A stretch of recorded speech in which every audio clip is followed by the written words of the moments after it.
हाय, क्या हाल चाल है दोस्तों। गुड इवनिंग, नमस्ते।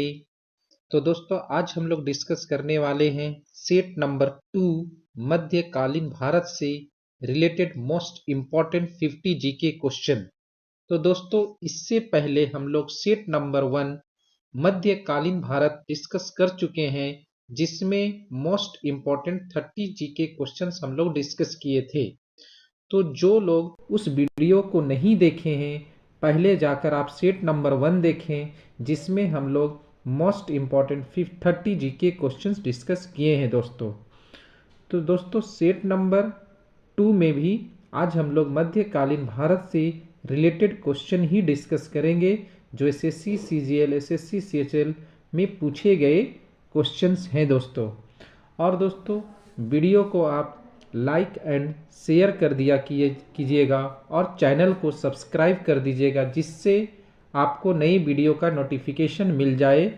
तो आइए दोस्तों हम लोग डिस्कस करते हैं आज का क्वेश्चन नंबर 1।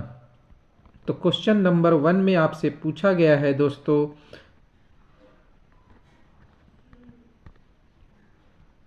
राजस्थान के किस किले में जयमल और कल्ला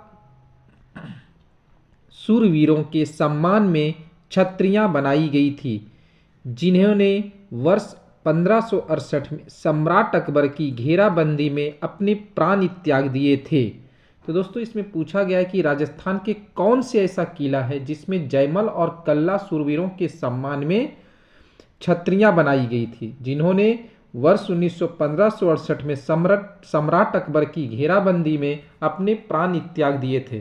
तो दोस्तों इसमें जो जयमल और कल्ला शूरवीर थे, उन्होंने क्या किए थे, 8,000 राजपूतों तथा 40,000 किसानों के साथ मुगल सेना का सामना किया था।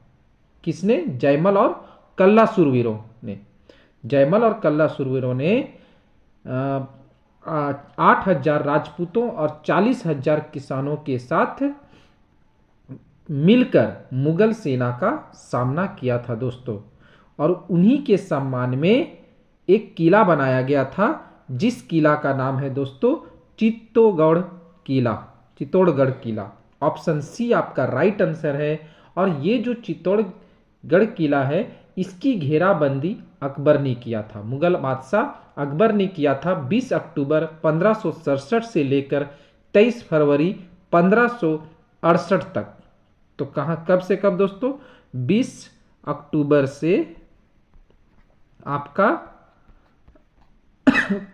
1567 से 23 फरवरी 1568 तक मुगल बादशाह अकबर ने चित्तौड़गढ़ की किलाबंदी की थी, और जिसमें राजस्थान के जयमल और कल्ला शूरवीर ने मिलकर क्या किया था, मुगल सेना का सामना किया था। और इसके सम्मान में इस किले में एक छत्रियां बनाई गई थी दोस्तों।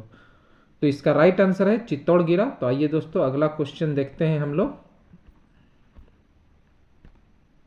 अरे यार स्क्रीने काम नहीं। तो दोस्तों अगला प्रश्न देखते हैं, क्वेश्चन नंबर 2।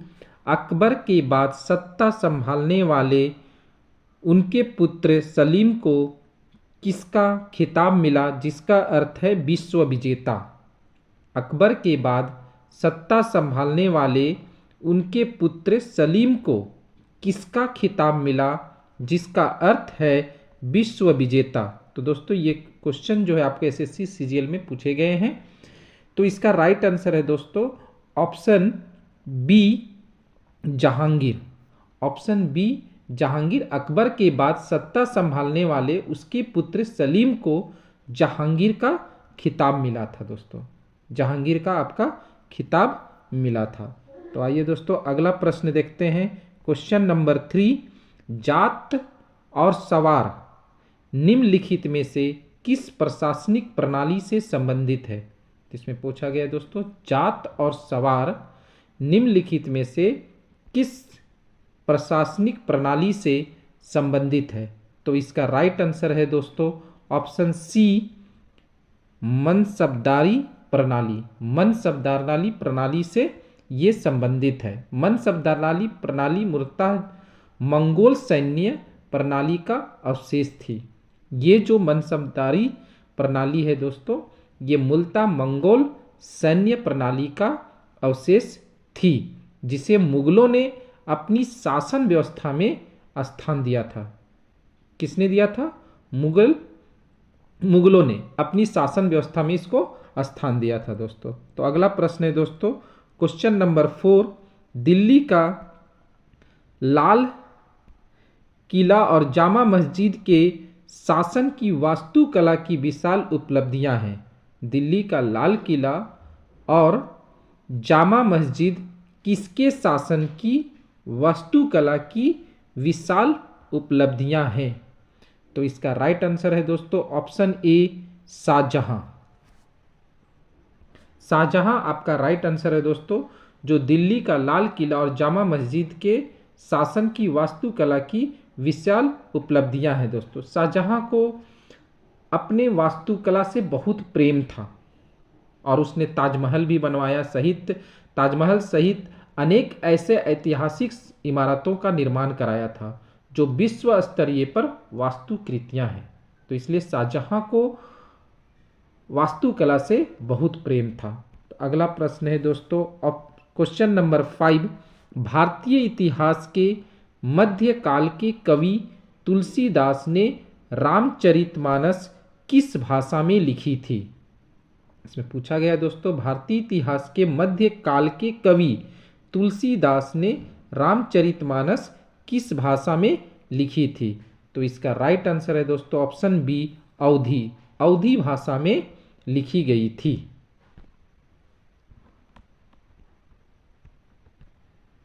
अगला प्रश्न है दोस्तों, क्वेश्चन नंबर 6, 1564 में मुगल सेनाओं से लड़ते हुए गढ़कटंगा का बचाव करने के दौरान किस रानी की मृत्यु हो गई थी? बहुत इंपॉर्टेंट क्वेश्चन है दोस्तों। 1564 में मुगल सेनाओं से लड़ते हुए गढ़कटंगा का बचाव करने के दौरान किस रानी की मृत्यु हो गई थी? तो इसका राइट आंसर है दोस्तों ऑप्शन सी, रानी दुर्गावती। रानी दुर्गावती 1564 में मुगल सेनाओं से लड़ते हुए गढ़कटंगा का बचाव करने के दौरान उसकी मृत्यु हो गई थी दोस्तों 1564 ईस्वी में। और 24 जून, तारीख याद रखिएगा, डेट 24 जून को 1564 ईस्वी में उनकी मृत्यु हो गई थी दोस्तों। रानी दुर्गावती का जन्म याद रखिएगा, रानी दुर्गावती का जन्म हुआ था 5 अक्टूबर को। 5 अक्टूबर को रानी दुर्गावती का जन्म हुआ था दोस्तों, और वो 1524 ईस्वी में, कौन सा ईस्वी में? 1524 ईस्वी में 5 अक्टूबर 1524 ईस्वी में रानी दुर्गावती का जन्म हुआ था। और कहाँ हुआ था? तो उत्तर प्रदेश में। उत्तर प्रदेश में रानी दुर्गावती का जन्म हुआ था, बांदा जिले में। कौन से जिले में? बांदा जिले में रानी दुर्गावती का जन्म हुआ था। और किसके यहाँ हुआ था ये भी पूछा जा सकता है सवाल। तो कालांजीर के राजा कीर्ति सिंह चंदेल, उनका नाम था कालांजीर का राजा कीर्ति सिंह चंदेल के यहाँ हुआ था। और वो अपने पिता की इकलौती संतान थी। और 18 वर्ष की उम्र में रानी दुर्गावती का विवाह हो जाता है। 18 वर्ष की उम्र में, यानी कि 1542 ईस्वी में रानी दुर्गावती का विवाह हो जाता है। किसके साथ? तो गौड़ वंश के राजा संग्राम सिंह के बड़े पुत्र दलपत शाह के साथ होता है। जो गौड़ वंश के राजा थे जिसका नाम था संग्राम सिंह, और उसका बड़ा पुत्र था दलपत शाह, उसके साथ रानी दुर्गावती का विवाह हो जाता है। और जब उसके पति का मृत्यु हो जाता है तो वह अपने 50 वर्षीय पुत्र को राजा बनाकर संरक्षक के रूप में मंडला का शासन संभाला था। मतलब कि जब उसके पति की मृत्यु हो जाती है दोस्तों, तो रानी दुर्गावती ने अपने पुत्र को 50 वर्षीय, उसकी जब उम्र 50 वर्षीय हो जाती है तो अपने बड़े पुत्र को मंडला का शासन संभालने के लिए संरक्षण के रूप में तैयार किया था दोस्तों। तो आइए दोस्तों अगला प्रश्न देखते हैं, क्वेश्चन नंबर 7, असम के अहोम साम्राज्य और मुगलों के बीच हुई सरायघाट की लड़ाई किस वर्ष हुई थी? इसमें पूछा गया दोस्तों कि असम के अहोम साम्राज्य और मुगलों के बीच हुई सरायघाट की लड़ाई किस वर्ष हुई थी? तो इसका राइट आंसर है दोस्तों ऑप्शन ए 1671 ईस्वी में। अकबर की मुगल सेना और अहोम साम्राज्य के बीच में हुई थी। मुगलों के बीच यानी कहने का मतलब है अकबर की सेना थी दोस्तों। अकबर का सेना के बीच और सरायघाट के बीच में 1671 ईस्वी में युद्ध हुआ था। और इस युद्ध में याद रखिएगा मुगल सेना, मुगल का जो सेना था यानी अकबर का सेना, उसका पराजय हुआ था दोस्तों। पराजय, हार हो गया था उसका, जीत हुआ था सरायघाट की सेना का और मुगल सेना का पराजय हो गया था इस युद्ध में दोस्तों। तो अगला प्रश्न है दोस्तों क्वेश्चन नंबर 8, हुमायूं के उत्तराधिकारी खाली स्थान का जन्म हुमायूं के निर्वासन काल में हुआ था और वह उत्तराधिकारी जब 13 वर्ष का था तब उसके पिता की मृत्यु हो गई थी। इसमें आपसे पूछा गया है दोस्तों कि हुमायूं के उत्तराधिकारी खालिस्तान का जन्म हुमायूं के निर्वासन काल में हुआ था। हुमायूं के निर्वासन काल में हुआ था, इसका कहने का मतलब ये है दोस्तों कि जब हुमायूं शेरशाह सूरी जो थे कन्नौज के युद्ध में अंतिम रूप से जब पराजित हो जाता है तो वो अपने राज्य से बेदखल होकर निर्वासित जीवन जीता है। आप समझ गए होंगे हमने क्या बताया कि जब हुमायूं शेरशाह जो सूरी था जब वो कन्नौज के युद्ध में, याद रखिएगा किसके युद्ध में, कन्नौज के युद्ध में अंतिम रूप से जब पराजित हो जाता है तो वो अपने राज्य से बेदखल होकर निर्वासित जीवन जीता है। तो उसी टाइम आपसे पूछा गया है कि हुमायूं का उत्तराधिकारी का जन्म हुआ था। तो उस समय जो हुमायूं के उत्तराधिकारी का जन्म हुआ था उसका नाम है दोस्तों ऑप्शन ए अकबर। याद रखिएगा अकबर। और कब जन्म हुआ था ये आपसे पूछा जाएगा अकबर का, तो 15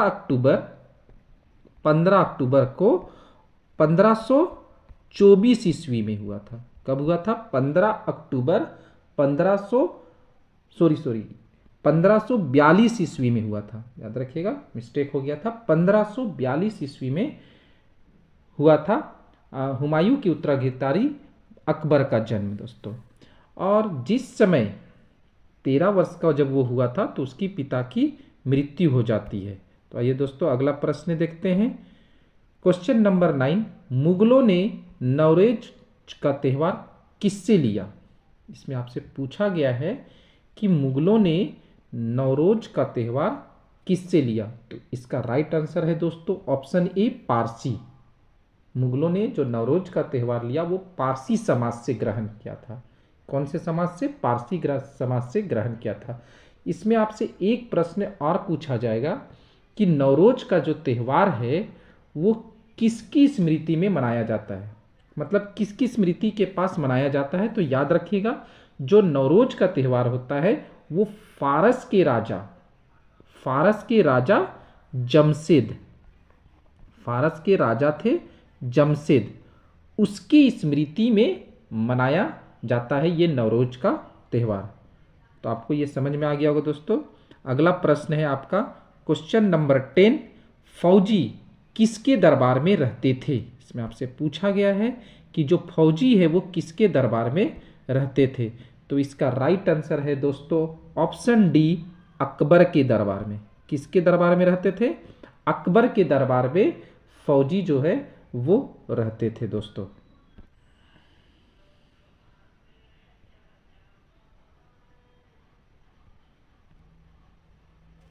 तो अगला प्रश्न है दोस्तों क्वेश्चन नंबर 11, गुरु अर्जुन देव सिखों के कौन से गुरु थे? तो गुरु अर्जुन देव सिखों के 5वें गुरु थे दोस्तों। कौन से गुरु थे? 5वें गुरु थे। गुरु अर्जुन देव सिखों के 5वें गुरु थे। गुरु अर्जुन देव को मुगल शासक जहांगीर ने मृत्यु दंड दिया था। याद रखिएगा कौन सा शासक? मुगल शासक ने उनको मृत्यु दंड दिया था दोस्तों। क्यों दिया था?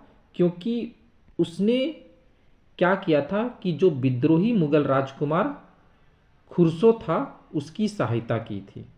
विद्रोही मुगल राजकुमार खुसरो की सहायता की थी, इसलिए मुगल शासक जहांगीर ने उसको मृत्यु दंड दिया था। अगला प्रश्न है दोस्तों क्वेश्चन नंबर 12, मराठा काल में ग्राम प्रशासन की देखभाल करने वाला अधिकारी निम्नलिखित में से कौन था? मराठा काल में ग्राम प्रशासन की देखभाल करने वाला अधिकारी निम्नलिखित में से कौन था दोस्तों? तो इसका राइट आंसर है Patil, option B. Option B आपका राइट आंसर है पाटिल।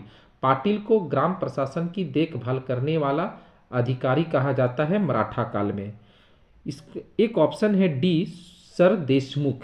सर देशमुख जो है मराठा काल के शासन में कर वसूलने वाले व्यक्ति को कहा जाता है। किसको कहा जाता था? कर वसूलने वाले, जो कर वसूलते थे उसको सर देशमुख कहा जाता था मराठा काल के प्रशासन में। अगला प्रश्न है दोस्तों, क्वेश्चन नंबर 13, सिख धर्म को निम्नलिखित में से किस शताब्दी में स्थापित किया गया था? तो इसका राइट आंसर है ऑप्शन सी, 15 से 16वीं शताब्दी में। 15 से 16वीं शताब्दी में सिख धर्म को स्थापित किया गया था। जनरली जो सिख धर्म की स्थापना हुई थी वो 15वीं शताब्दी में गुरु नानक सिंह ने की थी और इसकी धार्मिक परंपराओं को 30 मार्च, याद रखिएगा, 30 मार्च 1699 ईस्वी में गुरु गोविंद सिंह ने अंतिम स्वरूप दिया था। मतलब जब सिख धर्म की स्थापना 15वीं शताब्दी में हुआ और गुरु नानक गोविंद सिंह ने क्या किया था, 30 मार्च 1699 ईस्वी में इसकी धार्मिक परंपराओं को अंतिम स्वरूप दे दिया था। इसमें कुछ और प्रश्न पूछे जाते हैं आपको गुरु गोविंद सिंह से रिलेटेड, तो उसको याद रखिएगा। गुरु नानक जी का जन्म, गुरु नानक जी का जो जन्म है वो कार्तिक पूर्णिमा को 1469 ईस्वी में हुआ था और उनका जन्म स्थान था लरकाना जिले का तलवंडी नामक स्थान। लरकाना जिले में, और कौन सा स्थान? तलवंडी नामक स्थान में हुआ था, जो आज भारत में स्थित नहीं है ये जिला, ये आपका पाकिस्तान में स्थित है वर्तमान में। सिख धर्म में टोटल 521 सिख गुरु हुए थे। याद रखिएगा, सिख धर्म में कुल कितने गुरु हुए थे? 521 गुरु हुए थे। उसमें से सबसे पहले नंबर पे हैं गुरु नानक गोविंद सिंह, दूसरे नंबर पे हैं गुरु अंगद देव, तीसरे पे हैं गुरु अमरदास, चौथा है गुरु रामदास, पांचवें पे है गुरु अर्जुन देव, छठे पे है गुरु हरि गोविंद सिंह, सातवें पे है गुरु हरराय, आठवें पे है गुरु हरि किशन, नौवें पे है गुरु तेग बहादुर, 10वें पे है गुरु गोविंद सिंह। तो ये आपका सिख धर्म से कुछ रिलेटेड क्वेश्चन था दोस्तों, इसको याद रखिएगा और अदर क्वेश्चंस को भी जो आपसे एसएससी में पूछे जाएंगे। अगला प्रश्न है दोस्तों, क्वेश्चन नंबर 14, निम्नलिखित में से किस युद्ध के पश्चात बाबर ने गाजी की उपाधि धारणा की थी? तो इसका राइट आंसर है दोस्तों ऑप्शन सी, खानवा युद्ध। कौन सा युद्ध में? खानवा युद्ध में के पश्चात बाबर ने गाजी की उपाधि धारण की थी। तो अगला प्रश्न है दोस्तों, क्वेश्चन नंबर 15, गुरु नानक देव जो सिख धर्म के प्रवर्तक थे उनका जन्म कहाँ हुआ था? अभी हम लोग डिस्कस किए थे दोस्तों क्वेश्चन नंबर 13 में, और आपको बताए थे कौन सा जिला था? लरकाना जिला था। और लरकाना जिले के कौन से नामक स्थान पे हुआ था? तलवंडी नामक स्थान पे हुआ था, ये याद रखिएगा। और वर्तमान में ये कहाँ स्थित है? पाकिस्तान में स्थित है दोस्तों। तो आज का ये आपका क्वेश्चन नंबर 15 लास्ट क्वेश्चन था दोस्तों। अगर आपको वीडियो पसंद आया हो तो वीडियो को लाइक और शेयर कर दीजिएगा।